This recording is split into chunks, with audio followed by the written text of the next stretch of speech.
Hello friends, welcome to my channel age of sports. লাওসকে হারিয়ে প্রথমবারের মতো বাংলাদেশ ওয়ার্ল্ড কাপ কোয়ালিফায়ারের দ্বিতীয় পর্ব খেলার যোগ্যতা অর্জন করেছে। তো অংশগ্রহণ করবে র্যাঙ্কিংয়ে এগিয়ে থাকা 34টি দল ও প্রথম পর্ব পেরিয়ে আসা 6টি দল নিয়ে মোট 40টি দল। গত 17 July FIFA world cup qualifier এবং এশিয়া কাপের ড্র অনুষ্ঠিত হয়েছে কুয়ালালামপুরে। বাংলাদেশ স্থান পেয়েছে গ্রুপ ই-তে, যেখানে বাংলাদেশ সহ রয়েছে আরও 4টি দল: স্বাগতিক কাতার, আফগানিস্তান, ভারত ও ওমান।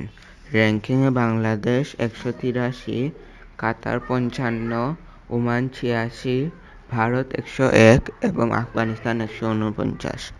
প্রতিটি দল খেলবে 8টি ম্যাচ, 4টি হোম ও 4টি অ্যাওয়ে। বাংলাদেশ এই বছর খেলবে 4টি ও পরের বছর আরও 4টি।